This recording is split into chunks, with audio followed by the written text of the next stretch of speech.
So the question we're going to answer, hopefully really efficiently and brilliantly, is how do you decide where not to put colours? Or how do you decide, in other words, to balance your colours?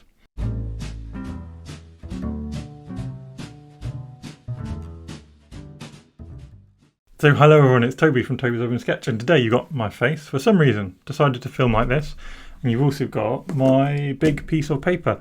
So the reason you got this actually is because I was just filming an update for my course, sketchloose.co.uk, where I was answering everyone's questions from this month, and one I thought would be really good to share on YouTube as well, because it's a question I get asked here all the time. So the question we're going to answer, hopefully really efficiently and brilliantly, is how do you decide where not to put colours? Or how do you decide, in other words, to balance your colours?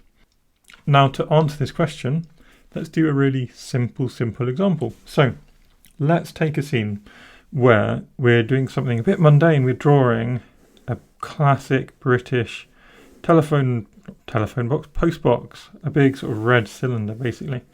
So we can have two versions of this scene, one on the left, one on the right.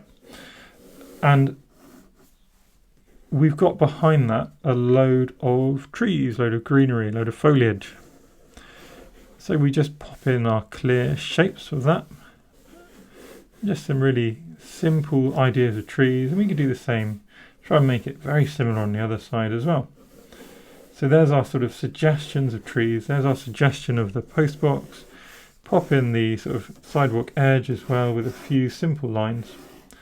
And how do we colour this? So how do we decide how we're going to balance out the colour? How are we going to colour this? How are we going to balance the colour? Leave enough negative space, but not too much. Well, I'm going to suggest, and you probably guessed this from the two versions I've got here, that there's two ways that you can go about approaching this concept, approaching this idea. So we will, of course, need my watercolours, which have emerged, and a little brush. So either what you do, this is my suggestion, either you plan to colour something or you plan to leave something white. And in doing both of those plans, you can always change, but it's important to plan so that we don't overdo it, so that we do leave something. So in option one, we plan to colour something. We decide our lovely red post box is what the interest in our scene is. So we plan and put into action that plan that we're going to paint the post box. As part of that plan, we spend a lot of effort making that interesting, getting some variation in the post box. But we also, this isn't enough. So we probably set out in our plan, post box plus one other thing. So for the sake of argument, let's do our pavement. So we can add some nice murky colours to sort of balance out that bright red into our pavement. And there you go. So now we've done our plan and we can sit back, stop and look. Because in my experience, what happens, what's the real answer to the question, when do you know how to stop painting? Well, you only know that you've done enough. Normally when you've done too much, so you go too far and then ta-da, I should have stopped. So what we do is we don't do quite enough. We make a plan which we know won't be quite enough, but then we can stop and look. Now that we've stopped, we can just go, right, we're going to really gently do something else. And perhaps what that something else could be, why couldn't it just be a few green splashes? And maybe let that green blend and merge in a few places. And that's it. That is all we're going to do. So that's option one, for not overdoing your colours. Option two is we plan to leave something white. So now let's say we want our post box is still our main thing, but we're going to make it our main thing because it's going to punch. It's going to punch through its negative space. So now instead we focus around it. And what we now know we want to do is make it really white. And how do we make something really white? Well, it's through contrast. So to make something really white, it has to be surrounded by not white, whatever not white happens to be. And in this instance, it happens to be all these greens, for example. And we just pop in some random greens pushing around here and there. Can add in some other sort of shadowy colours as well. And then also we've still got this pavement underneath, haven't we? So why not just give the pavement another different colour today? So slightly purple with some more of our sort of Payne's grey underneath as well. And there you go. So now we've planned not to paint something. Again, we can look again and we can go, you know what? Maybe just a splash of red, maybe just a touch, maybe a reflection of red or something else going on. Maybe it is enough, or maybe we need to amp up some of these greens to make it even more white. But this way we avoid overdoing it. We make a plan, and that plan is either I'm going to paint this, or that plan is I'm not going to paint this.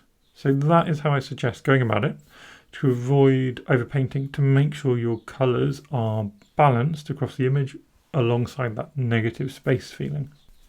Now I know what you're thinking at this point, or what you might be thinking, is this looks a bit unfinished, a bit unstructured. And that's because it is. It's a very quick sketch. But with these painting approaches, we leave ourselves flexible to then come back with some more ink. So this time I've got my fountain pen, and we can restructure the image around our colours and around our negative space. We can add loads more detail. So we could come in and we could start maybe adding more contrast in here, making the postbox really black, adding little suggestions of words or the little signs that come on the postbox. And suddenly, just with these few extra bits of line work that restructure our loose and held back approach to colour, we suddenly get something which is far more interesting. We could also use other effects to not make it totally blank. So a simple bit of hatching, maybe going in different directions to suggest different layers, can really elevate that image to be far more than it was alone.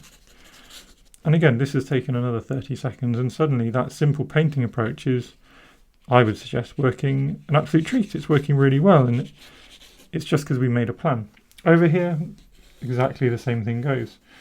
This time we've got our negative space that we're trying to apply that increased structure to. Somehow I've managed to put my red only inside the sort of envelope of the postbox, but that's fine. We can still just work with that.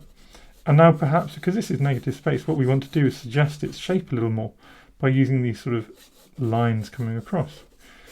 And outside that we've got our bushes, but they're now filled with texture.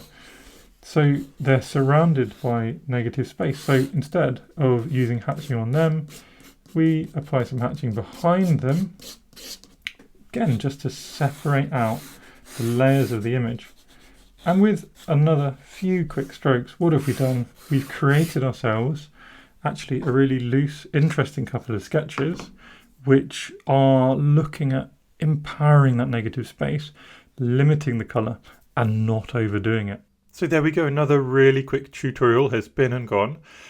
If you want to check out a little bit more about my sort of watercolour techniques, there's 2 videos linked in the description below which you might find interesting, so go check them out now. And if you want to find out a real in-depth look at my style, head across to sketchloose.co.uk and check out my big course there. Anyway, happy sketching! So thank you everyone for watching my little sketching videos. If you enjoy my content, please do subscribe to my channel, because it makes me really, really happy. Thanks again.